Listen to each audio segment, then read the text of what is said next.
Hello दोस्तों, welcome to my channel Study Motion. आइए आज क्लास 10th के फिजिक्स का पहला चैप्टर प्रकाश का परावर्तन शुरू करते हैं। तो प्रकाश क्या है? प्रकाश वह ऊर्जा है जिसके द्वारा हम वस्तुओं को देख सकते हैं। तो प्रकाश क्या है? एनर्जी का फॉर्म है जिसके द्वारा हम किसी भी वस्तुओं को देख सकते हैं। तो इसका एक और डेफिनेशन समझ लेते हैं। जब किसी वस्तु पर प्रकाश पड़ता है तब उस वस्तु से प्रकाश टकराकर देखने वाले की आंख पर पड़ता है, जिससे व्यक्ति उस वस्तु को देख पाता है। वास्तव में प्रकाश एक प्रकार की ऊर्जा है जो विद्युत चुंबकीय तरंगों के रूप में संचरित होता है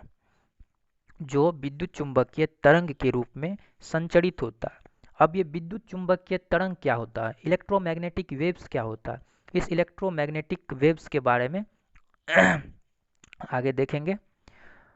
तो प्रकाश के बारे में ये देख लिए, प्रकाश का ये डेफिनेशन हो गया। उसके बाद आते हैं प्रकाश की चाल, स्पीड ऑफ लाइट क्या होता है, तो प्रकाश का वेग सबसे अधिक निर्वात में होता है। प्रकाश का वेग सबसे अधिक कहाँ होता है? निर्वात में। तो विभिन्न माध्यमों में प्रकाश की चाल भिन्न भिन्न होती है। जितना भी मीडियम होगा, हर एक मीडियम में प्रकाश का जो वेग होगा वो भिन्न भिन्न होगा। जैसे अगर वैक्यूम की बात करें, निर्वात में प्रकाश का वेग कितना होता है? 3 गुना 10⁸ मीटर पर सेकेंड। निर्वात में प्रकाश की चाल 3 गुना 10⁸ मीटर पर सेकेंड। इसी तरह अगर तारपीन के तेल में देखे प्रकाश की चाल, तो वो होता है 2.04 गुना 10⁸ मीटर पर सेकेंड। तारपीन के तेल में। अगर कांच में देखे प्रकाश की चाल, ग्लास में क्या होता है प्रकाश की चाल, तो ये हो जाएगा 2 × 10⁸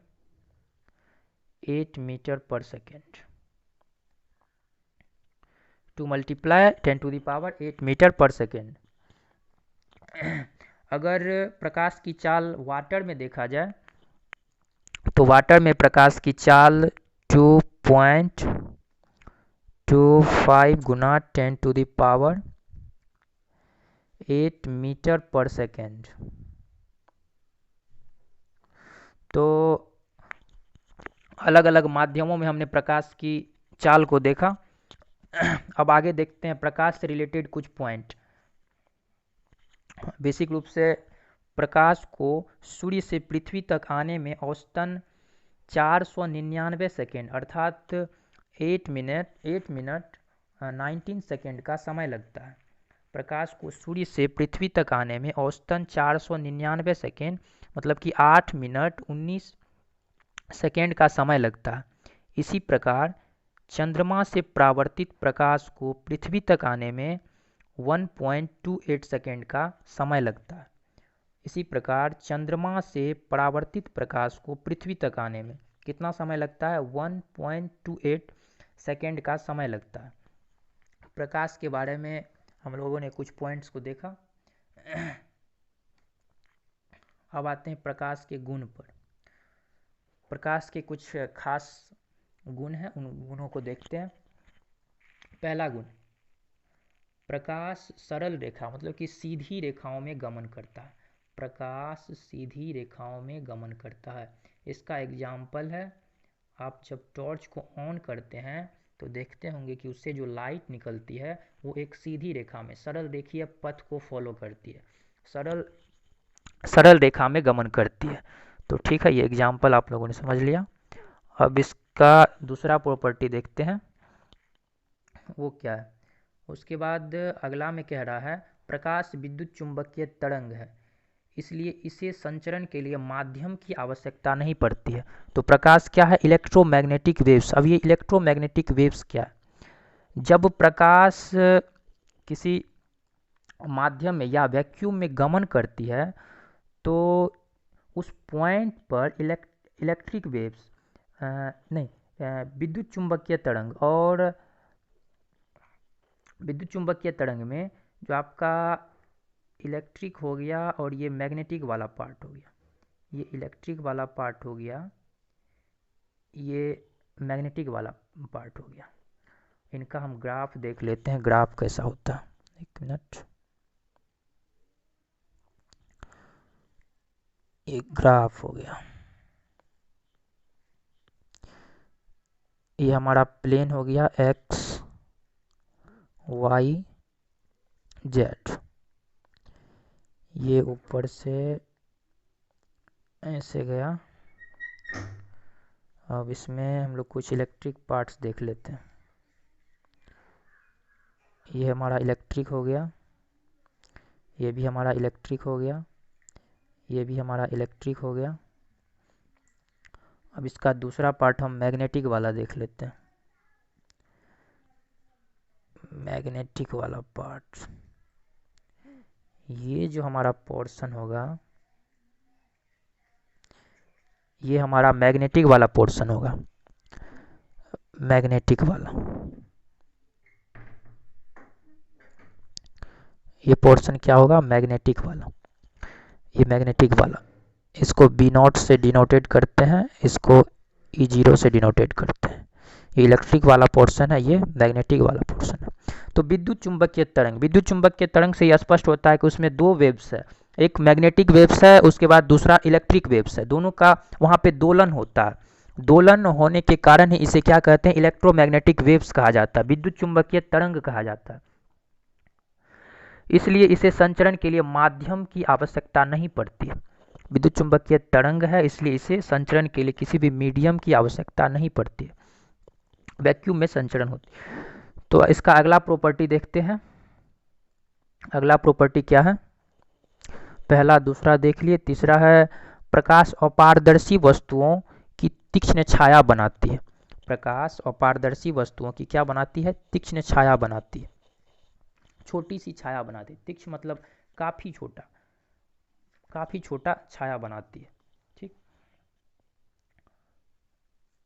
अगला प्रॉपर्टी देखते हैं, प्रकाश की चाल। प्रकाश की चाल निर्वात में सबसे अधिक होती है। प्रकाश की चाल वैक्यूम में सबसे अधिक कहाँ पे होती है, वैक्यूम में। ये ऑब्जेक्टिव कई बार पूछा जा चुका है। प्रकाश की चाल वैक्यूम में सबसे अधिक होती है, तो वो कितना होती है, 3 गुना 10⁸ मीटर पर सेकेंड, 3 गुना 10⁸ मीटर पर सेकेंड। प्रकाश की चाल निर्वात में सबसे अधिक होती है। इस ऑब्जेक्टिव को ध्यान में रखिएगा, ये काफ़ी इम्पोर्टेंट है, तो इसको VVI लगाया जाए। तो प्रकाश के गुणों का हम लोगों ने स्टडी किया। अब अगला आते हैं, प्रकाश का परावर्तन क्या होता है। ये एक इम्पोर्टेंट टॉपिक है, इसको देखते हैं। प्रकाश का परावर्तन, प्रकाश का परावर्तन, रिफ्लेक्शन ऑफ लाइट क्या होता है। रिफ्लेक्शन ऑफ लाइट, प्रकाश का परावर्तन। उच्च कोटि की पॉलिश किया हुआ पृष्ठ, उच्च कोटि हाई ऑर्डर का पॉलिश किया हुआ पृष्ठ, जैसे कि दर्पण अपने पर पड़ने वाले अधिकांश प्रकाश को परावर्तित कर देता है। अधिकांश प्रकाश को क्या कर देता है, परावर्तित कर देता है। यही क्या है, प्रकाश का परावर्तन। अगर इसका दूसरा डेफिनेशन देखें तो वो भी आप लोग लिख लीजिए। एक अगला डेफिनेशन इसका क्या होगा, प्रकाश के चिकने पृष्ठ से टकराकर वापस लौटने की घटना को प्रकाश का परावर्तन कहते हैं। प्रकाश के चिकने पृष्ठ से टकराकर वापस लौटने की घटना को प्रकाश का परावर्तन कहते हैं। अब इसको हम फिगर में देखेंगे कि कैसे चिकने सतह से टकराती है और वापस किरणें लौट जाती है, तो इसको हम प्रकाश का परावर्तन कहेंगे। अब इसके दो नियम हैं, उसको देखते हैं। प्रकाश के परावर्तन के नियम,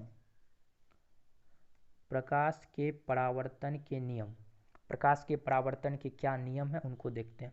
पहला नियम है, आपतन कोण परावर्तन कोण के बराबर होता है। आपतन कोण परावर्तन कोण के बराबर होता है। पहला नियम क्या है, आपतन कोण परावर्तन कोण के बराबर होता है। दूसरा नियम, आपतित किरण दर्पण के आपात बिंदु पर अभिलंब अभिलंब नॉर्मल तथा परावर्तित किरण सभी एक ही तल में होते हैं। मतलब कि आपतित किरण हो, दर्पण के आपात बिंदु पर डाला गया लंब हो, चाहे वो परावर्तित किरण हो, सभी एक ही प्लेन में होते हैं। ये प्रकाश के परावर्तन का दो नियम हो गया, इन्हें आप याद रखिएगा, ये काफ़ी इम्पोर्टेंट है। अब अगला देखते हैं, इसका फिगर देखते हैं। अब फिगर कैसा होता है। हाँ, कई बार डायग्राम पूछ देता है कि प्रकाश के परावर्तन का डायग्राम दिखावे। तो ये आपका डायग्राम हो गया। डायग्राम में देखिए, ये आपतित किरण, ये आपतित किरण हो गई, ये हमारा एक प्लेन हो गया।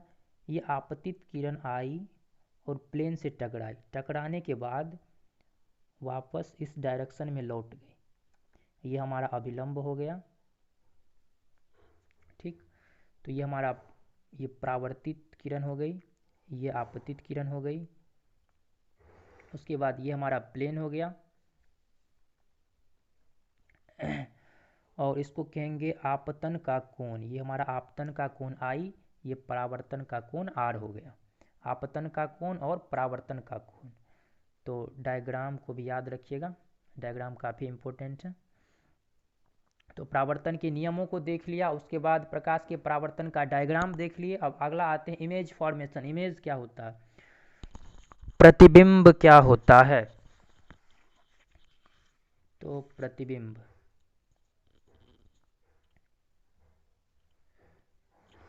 इमेज, कलर ले लेते हैं।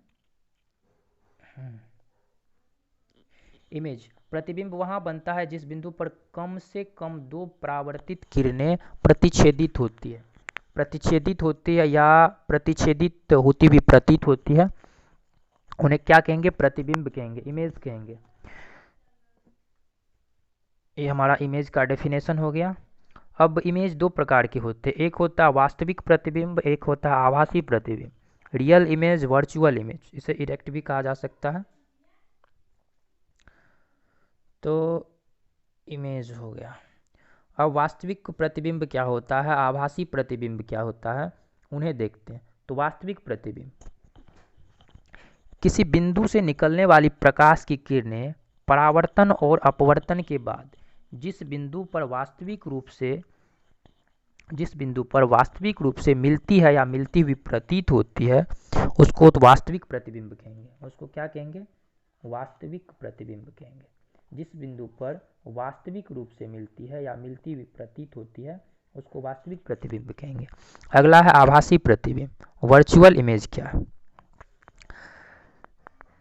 वर्चुअल इमेज, किसी बिंदु से निकलने वाली प्रकाश की किरणें परावर्तन और अपवर्तन के बाद किसी दूसरे बिंदु पर जब आभासी रूप से मिलती है तो उसको क्या कहेंगे, आभासी प्रतिबिंब कहेंगे।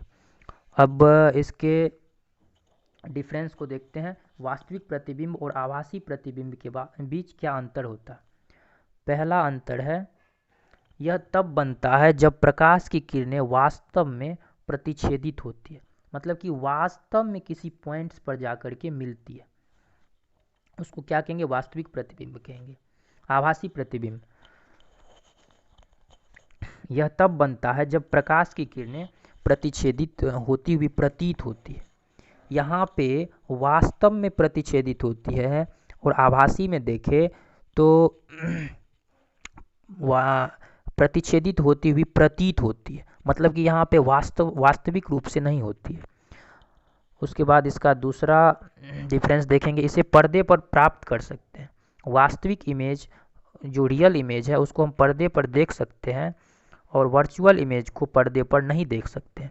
ये भी एक अच्छा इसका डिफरेंस है। उसके बाद तीसरा डिफरेंस देखते हैं, वास्तविक प्रतिबिंब उल्टा होता है। इस पॉइंट्स को याद रखिएगा, वास्तविक प्रतिबिंब जब भी होगा तो क्या होगा, उल्टा होगा, और आभासी प्रतिबिंब जब भी होगा तो क्या होगा, सीधा होगा। वास्तविक प्रतिबिंब उल्टा होता है, आभासी प्रतिबिंब सीधा होता है। तो चलिए वास्तविक प्रतिबिंब और आभासी प्रतिबिंब में हम लोगों ने अंतर देख लिए। अब अंतर देखने के बाद आते हैं समतल दर्पण। प्लेन मिरर क्या होता है? प्लेन मिरर, समतल दर्पण। समतल दर्पण क्या होता है? चलिए इसका डेफिनेशन लिख लीजिए आप लोग। समतल दर्पण का परावर्तक सतह समतल होता है। समतल दर्पण का परावर्तक सतह समतल होता है।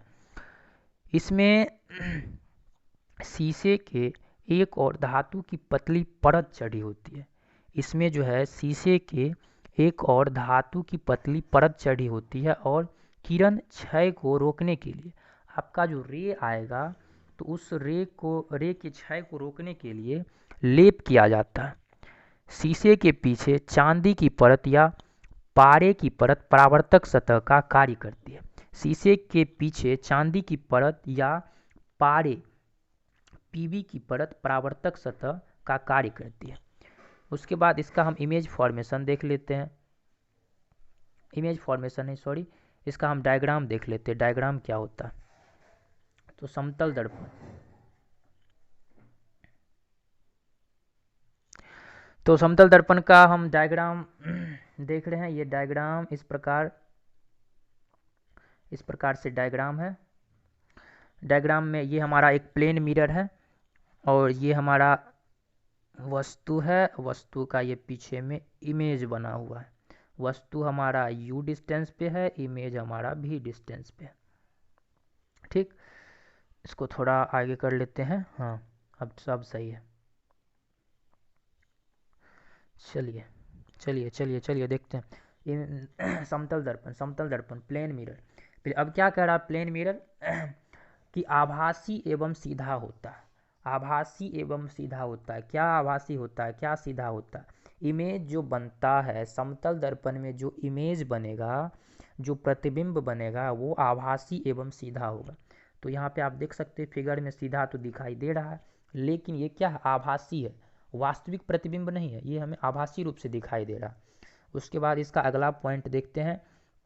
प्रतिबिंब का जो साइज है वस्तु के, प्रतिबिंब का जो हमारा साइज है वस्तु के साइज के बराबर होता है। तो सही बात है, प्रतिबिंब का जो आकार देख रहे हैं वही हम वस्तु का आकार देख रहे हैं, दोनों का साइज इक्वल्स है।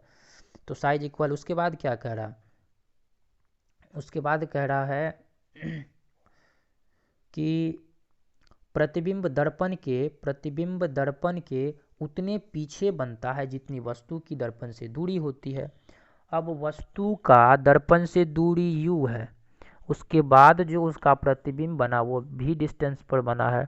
तो वही बात कह रहा, प्रतिबिंब दर्पण के उतने पीछे बनता है जितनी वस्तु वस्तु की दर्पण से दूरी होती है, जितनी वस्तु की दर्पण से दूरी होती है। तो वस्तु का दूरी u है, ये भी है, ये हमारा ये इमेज बना। तो उसके बाद कह रहा है अगला पॉइंट, प्रतिबिंब पार्श्व परिवर्तित होता है। प्रतिबिंब क्या होता है? पार्श्व परिवर्तित होता है। हमारा जो इमेज है वो पार्श्व परिवर्तित होता है। तो पार्श्व परिवर्तन का मतलब क्या हो गया, अब उसको देखते हैं। पार्श्व परिवर्तन का अर्थ क्या होता है? पार्श्व परिवर्तन एक छोटा सा डेफिनेशन है, इसको भी याद रखिएगा। कभी कभी ये 1 मार्क्स के या 2 मार्क्स के क्वेश्चन में पूछ लिया जाता है। तो इसमें वस्तु का दायां भाग बायां प्रतीत होता है और बायां भाग दायां प्रतीत होता है। वस्तु का दायां भाग बायां प्रतीत होता है, बायां भाग दायां प्रतीत होता है। अब वस्तु का कोई दायां भाग है, मतलब कि आपका अगर राइट हैंड है तो वो लेफ्ट हैंड जैसा प्रतीत होगा, अगर लेफ्ट हैंड है तो वो राइट हैंड जैसा प्रतीत होगा। यही हमारा क्या है? पार्श्व परिवर्तन। मतलब कि पार्श्व एक तरह से समझ सकते हैं, पार्श्व का मीनिंग होगा, मतलब हो गया साइड, परिवर्तन का हो गया चेंज। तो साइड चेंज होते रहता है, दायां हाथ बाएं तरफ, बायां हाथ दाएं तरफ दिखते रहता है। यही हमारा क्या है? पार्श्व परिवर्तन। तो हम लोगों ने प्रकाश के परावर्तन में इन टॉपिक्स के बारे में देखा। एक बार फिर से इन सभी टॉपिक्स को रिवाइज कर लेते हैं, शुरू से रिवाइज कर लेते हैं।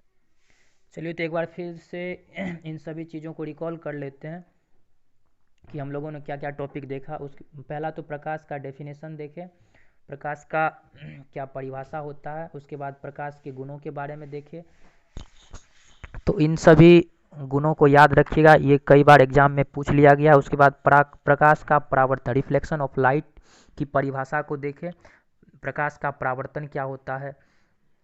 उसके बाद प्रकाश के परावर्तन के नियमों को देखें। प्रकाश का परावर्तन का 2 नियम है, कौन कौन सा नियम है इन्हें आप याद रखिएगा। प्रकाश के परावर्तन के 2 नियम, आपतन कोण परावर्तन कोण के बराबर होता है, आपतित किरण दर्पण के आपतन बिंदु पर अभिलंब तथा परावर्तित किरण सभी एक ही तल में होते हैं। तो ये प्रकाश के परावर्तन के 2 नियम हो गए। उसके बाद इसका हम डायग्राम देखें, तो डायग्राम को भी आप लोग याद रखिएगा, काफ़ी इंपॉर्टेंट है इसका डायग्राम, कई बार पूछ चुका है। इसमें आपको